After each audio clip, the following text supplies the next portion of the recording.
Yeah. We're back at Coalition Purple. Yep. Good to see you again. Yep. Anyways, I can't believe it. The week's gone by so fast. Having a day off, well, allegedly a day off. I still ended up working Monday.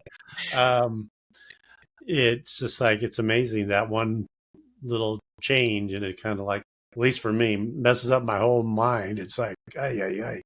Yeah, but I have to admit, Memorial Day has always been sort of one of my favorite holidays. Oh First of yeah, all, I think it's the reason for the holiday, honoring the fallen. I think yep, it's a great reason to have a holiday, and also because it comes basically at the beginning of summer, it's a great excuse to just go somewhere or see something, or yep. So I love Memorial Day personally, so it was great. Yeah, no, definitely. It's got all those advantages, and particularly here, with the military presence so Oh yeah. large throughout all San Diego. It definitely brings it all home. And so, yeah, great. So, anyways, well, and also it's kind of a crazy week. Got Trump trials going on all over the Oh yeah. place and all that fun stuff. And I just can't wait for all this to be over, at least this first one. It's like, But I have to admit that we always come up with sort of some things that we were sort of thinking about that was sort of on our mind, and I usually try to stay away a little bit from the Trump things just because I don't like being oh, too yeah. sensational. But the Trump going to speak to the Libertarian Party, I thought was really interesting, and because for me, as a person who's a third party person in my whole life, looking at third parties, I've been registered as libertarian in the past. Yep. Libertarians have done some things that I've liked and done some things that I've hated. But the problem with the libertarians for me is always that they never get any traction, because just when they start to do something that seems to make some sense, they go and they, nominate somebody who thinks that, pedophilia is just, a life choice that people make. And so and then it just torpedoes the whole party. And a lot of my thinking about, why to make a new party and how to make a new party comes from the idea that you see these ideologies flow in and out of these third parties, like the Libertarian Party, as I say, weird things, or like, disbanding the entire military, things like that. And then, Right. like the Reform Party, which I, dearly loved and wanted to see succeed, gets torpedoed by Buchanan. He just sort of Right. flows in there and has some kind of ideology that has nothing to do with reform. And it's like, that's one of the reasons I've always felt so strong about trying to start a new party, because you could lay out your ideology right from the beginning and say, look, this is what this party is going to represent. These are the kind of candidates that we're going to run.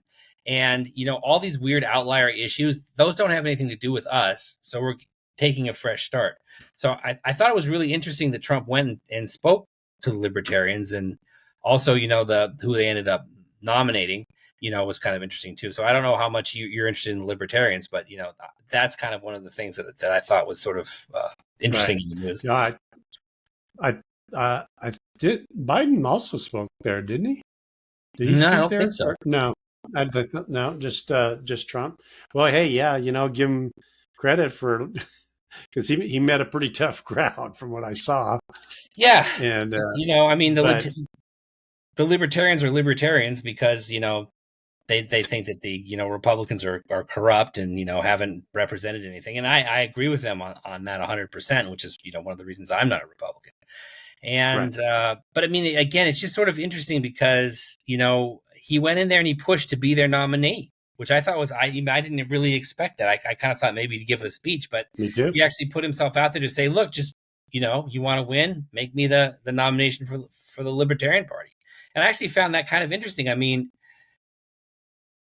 in a way, if they had nominated him as their candidate, it would have been interesting to see if maybe people just sort of voting along might have just clicked, on the libertarian. Right. It's the same thing as voting for the Republican, I suppose, because it's still a vote for Trump in that particular instance.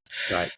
But I'm always big on the idea that, the third party movement needs to take advantage of things that it can wrap its hands around, at any time it can.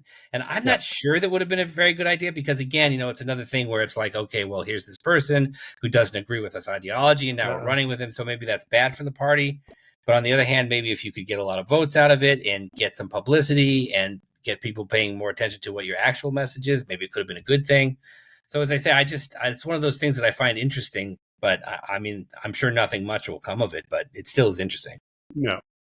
Yeah. No. Absolutely. I mean, that's probably some of the most coverage the Libertarian Party's ever gotten. Yeah, absolutely. Right. So, you know, it was kind of a win for them a little bit. But yeah, it's really weird.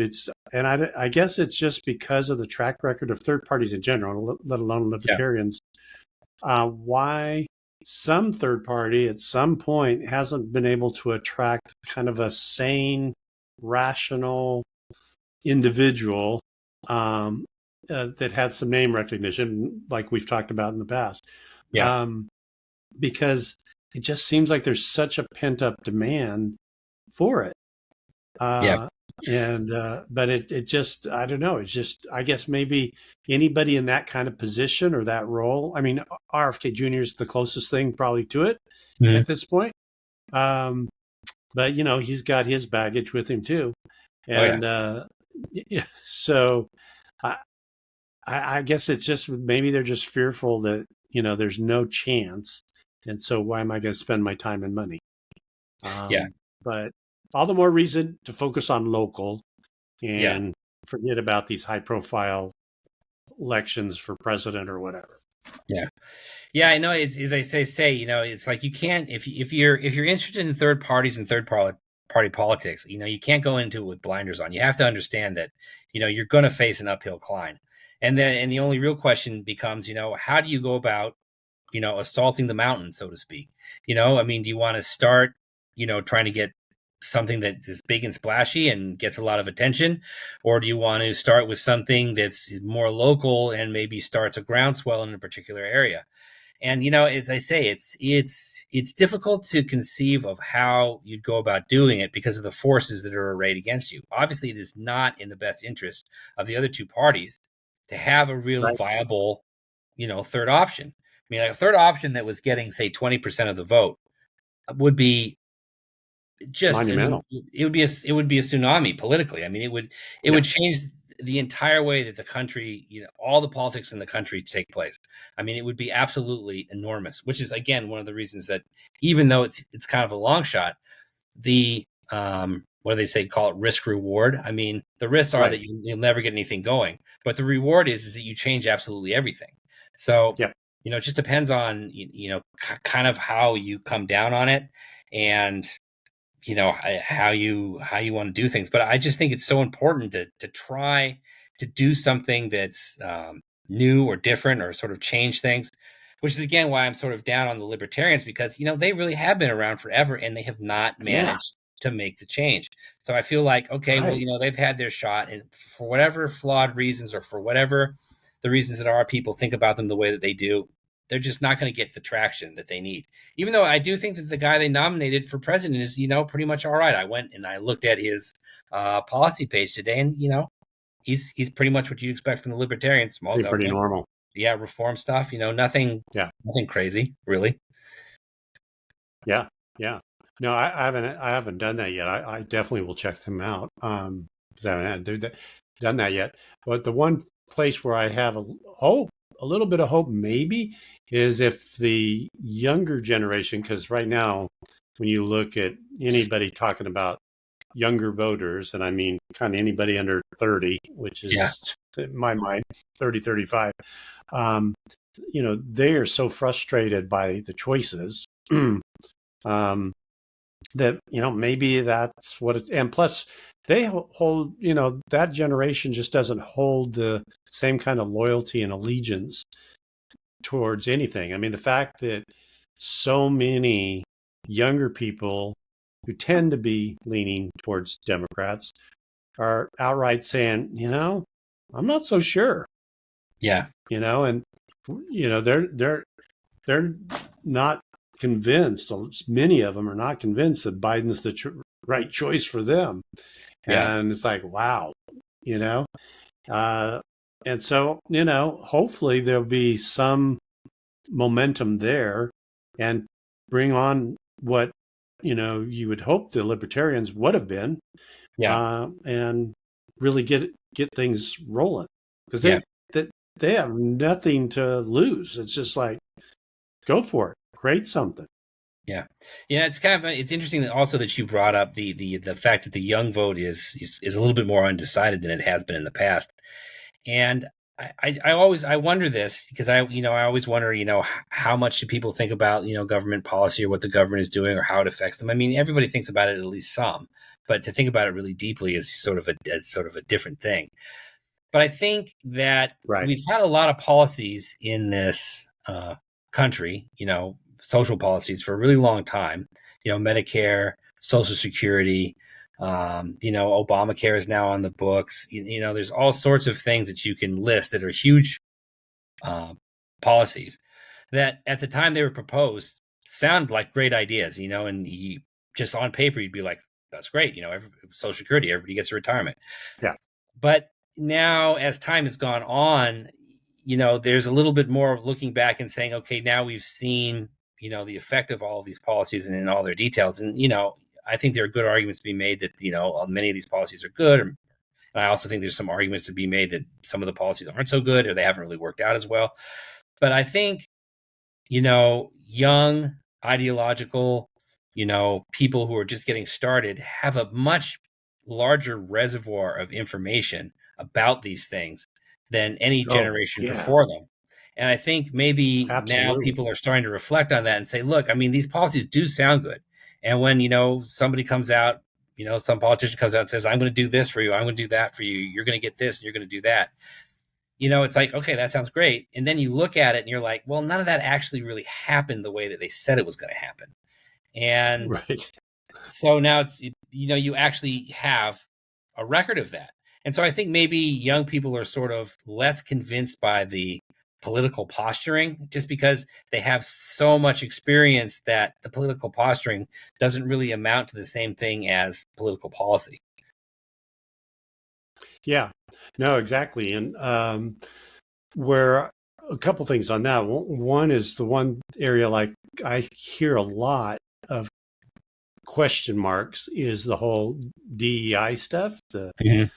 diversity, equity, and inclusion, and how particularly on the college campuses, there's been so much controversy over that. A lot of them are closing down their programs and all that kind of stuff, which has probably more interest and impact among the younger generation in a lot of ways because they Yeah.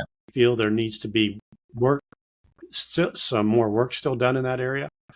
And again, it's one of those very complicated topics that um, you can see, well, at least I can see the reason why some of these things get started Yeah. because some inequities, but that as it starts to roll out and it just starts to get so far out on some fringes, in some cases, not all cases, Yeah. that I can understand why people are like, well, wait a minute, time out, but the people that would have the best handle on that, I would think, or I would hope, would be a younger generation. And there's, a lot of those kind of, situations. I think the housing thing, if anybody's more impacted by the housing problem, it's younger people. They can't, Yeah. you know. So there's just some really key issues like that that it just seems like they were the ones that could really push the third party thing forward Yeah. faster. Um, but again, at that age, and hey, I'm guilty as anybody. When I was that young, I don't know if a lot of political topics were that top of mind for me, Yeah. um, or at least at the level of understanding, some of the nuances behind it. So that's always the challenge.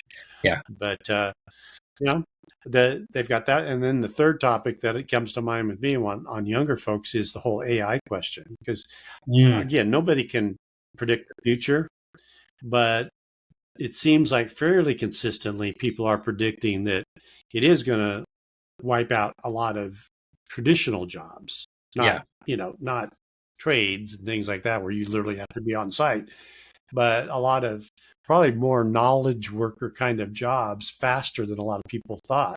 Yeah. And again, that's going to impact younger people more Yeah. Much so more. than people of our age. Yeah. Yeah.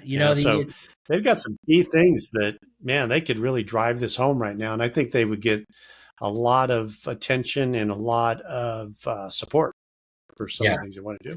Yeah. AI is a really interesting one because the idea, so young generations today is facing AI, and our generations faced automation.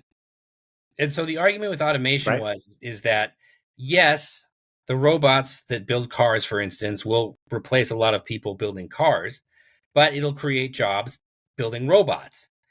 And so the idea Right. is that there was some sort of balance there. And every time a new technology comes on, because the new technology expands horizons, you know, even though a certain number of jobs or opportunities will be lost, it actually will make more opportunities than it takes More. away. Yep. But the AI one is, Absolutely. taking that into account and considering that AI might create a lot of opportunity for people.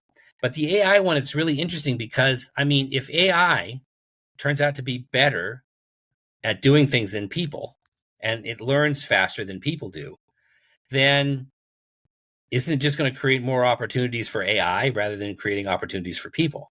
And so I think that is the real Right. interesting question. And I mean, I don't have the Right. answers for that, but I mean, it's interesting to think about it because I AI, know. I didn't. yeah, I was just gonna say AI is a very different animal. I mean, it's going to be its own thing. Yeah. Well, and again, if you kind of believe Andrew Yang on some of this analysis he does, I mean, he's predicting it's going to be just overwhelming in terms of how quickly it's going to happen and how Mhm. the relatively negative impact on traditional jobs. Good thing overall for productivity. It's going to be amazing. But again, there was a lot of predictions that the internet was going to eliminate a million different things, and it did eliminate some, but to your point, it's created so many more. Right. Um, but it's a different animal, and but man, nobody really knows. But we got to get our head around it. I mean, I use it a little bit for various things I do, and it just I'm blown away by what would take me whatever 2 hours to do something you literally Yeah. do in 10 seconds. Yeah. you know and it's pretty darn close. And right now in the AI world, we're kind of where the internet was back in 1985.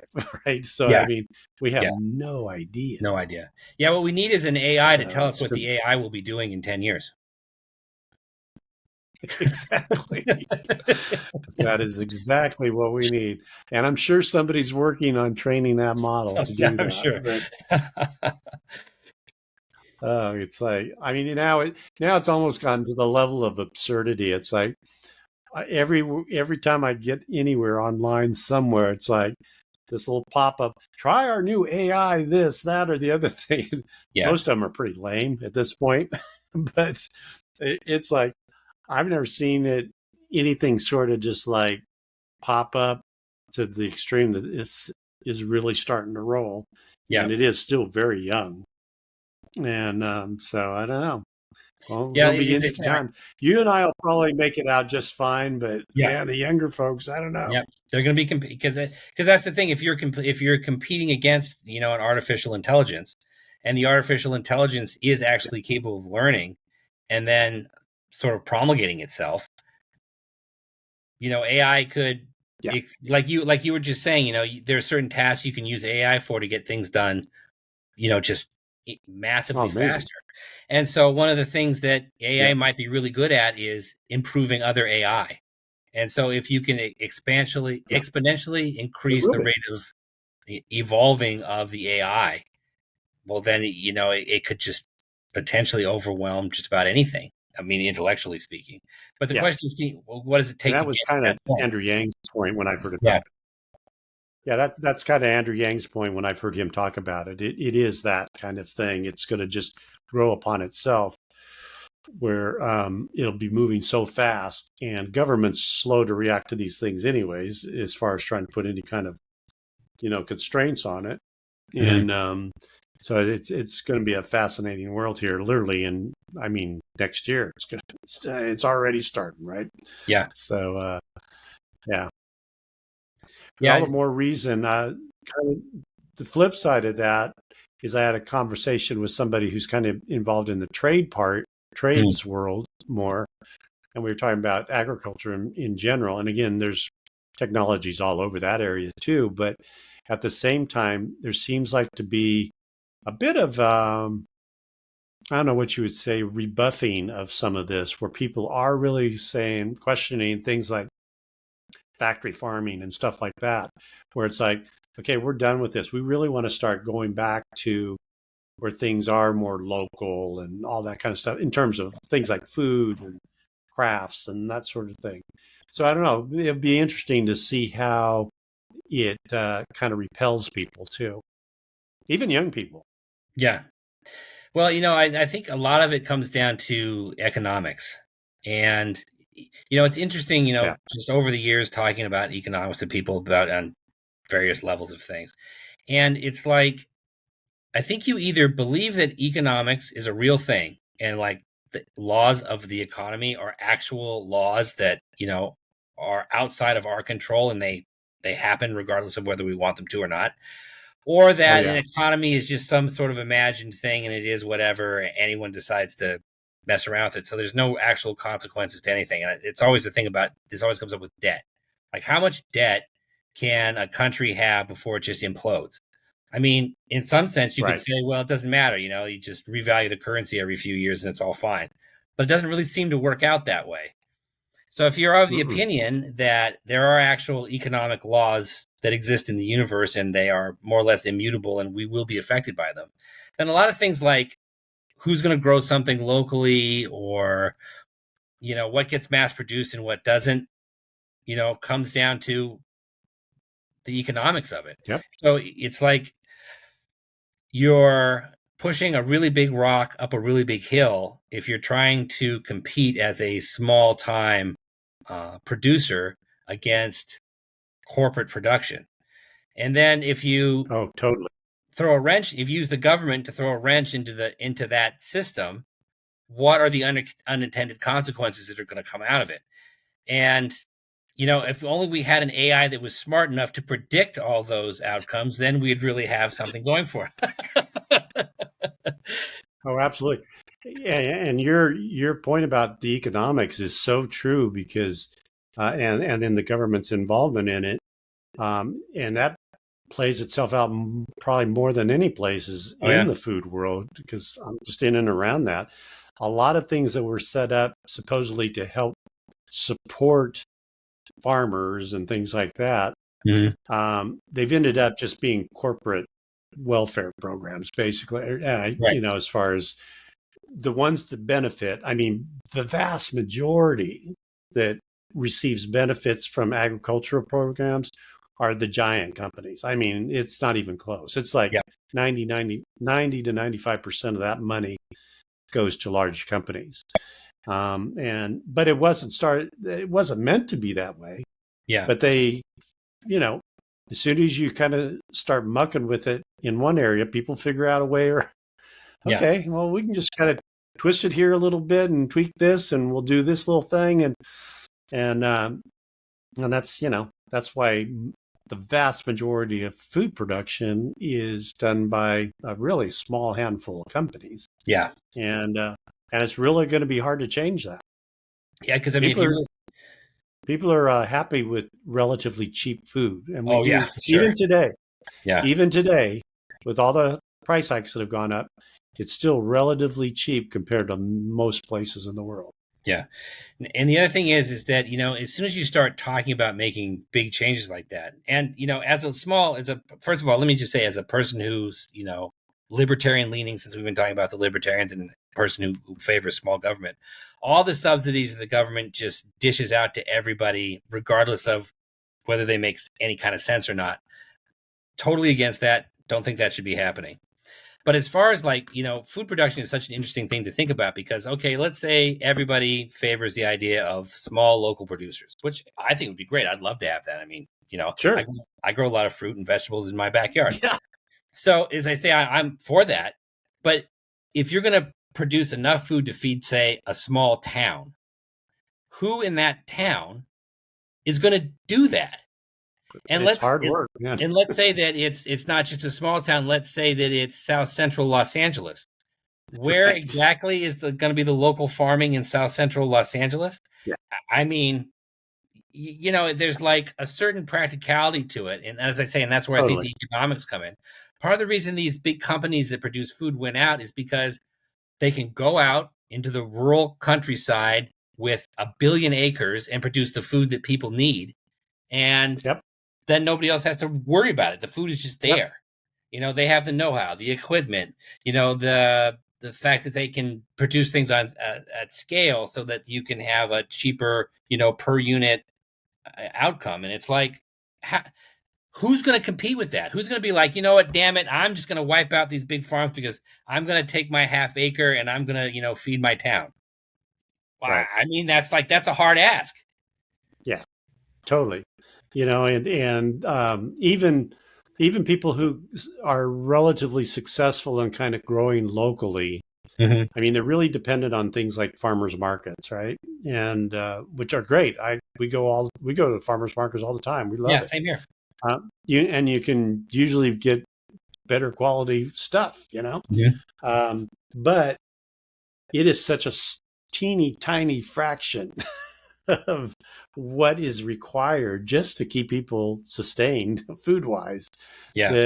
that the model just doesn't exist anymore. It's not like when we used to be a agricultural based society. We're no Right. longer that, right? Yeah. It's just And incredibly difficult. it's going to be that's going to be pretty much impossible to turn around, other than you would hope, going back to the programs, you figure out a way so all these subsidies are basically not benefiting the bottom line of the largest companies in the country. But at the same time, you got the flip side of it. By doing that, you do keep food prices low or Yeah. lower. Yeah. So it's like, So yeah, it's tough. And I think honestly, going back to where we started talking about the libertarians, I think one of the problems the Libertarian Party has had over the years is that they have a lot of really high in the sky, ideals about, hmm, how things should work and what should happen, but they don't get down to the nuts and bolts of, well, exactly. that's not what society is anymore. You can't just get Yep. rid of this thing at a whim because you think it would be more efficient to do something else. There's too many people that are dependent on it. You can't, Yeah. kill half of your population trying to have some great idea about what, small government should look like.